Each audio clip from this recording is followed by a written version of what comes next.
Good morning, ladies, and happy Thursday. Rise on up. It is the start of a brand new day. Let's get to moving.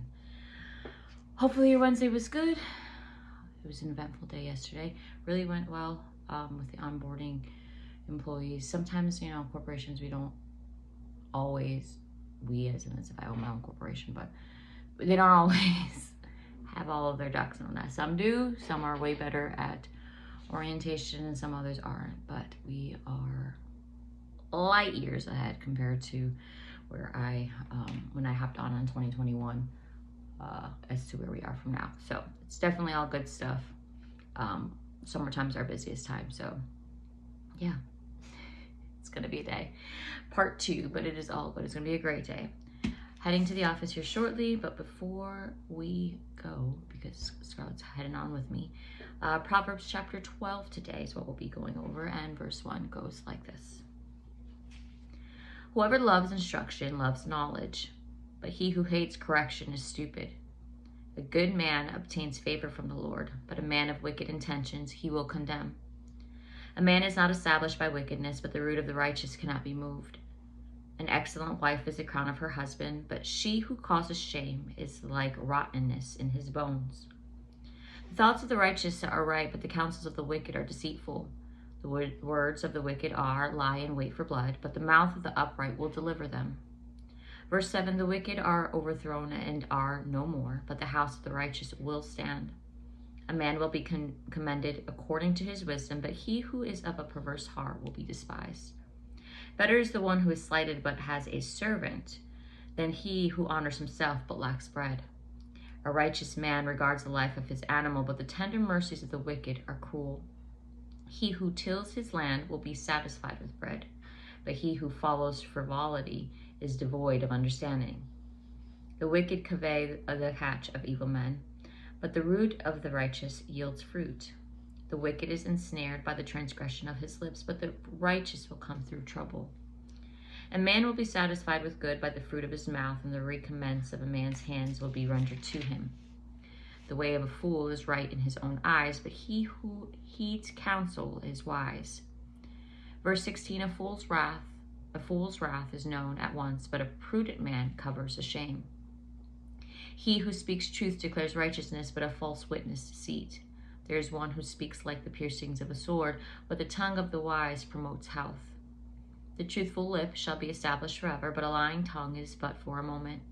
Deceit is in the heart of those who devise evil, but counselors of peace have joy. No grave trouble will overtake the righteous, but the wicked shall be filled with evil.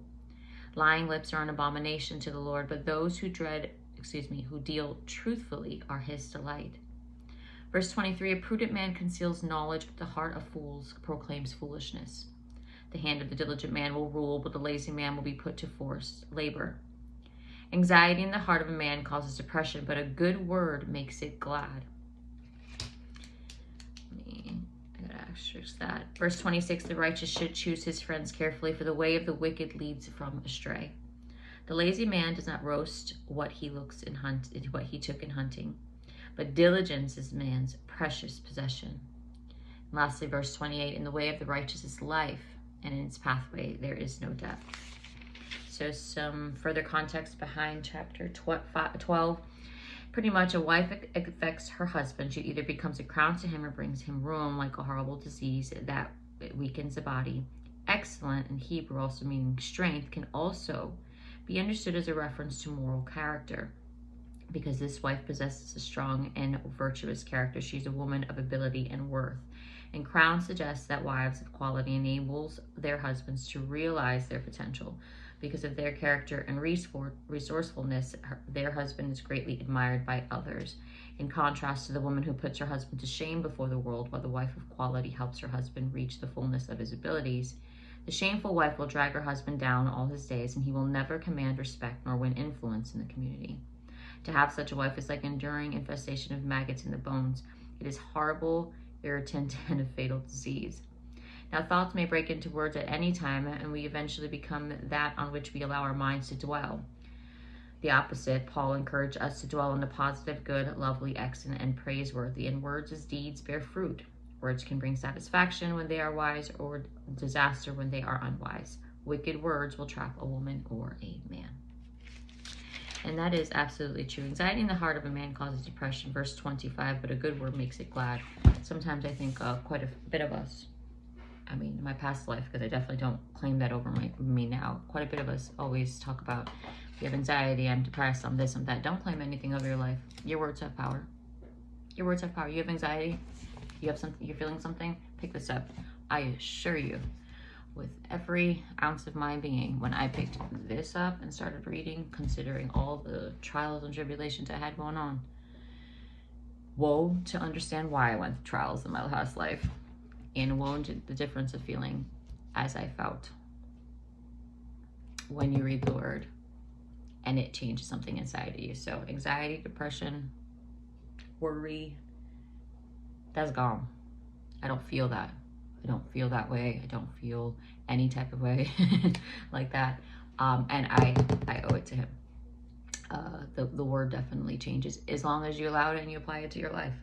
I mean, I'm not saying it's easy to do certain things or to stick to a routine. It's not.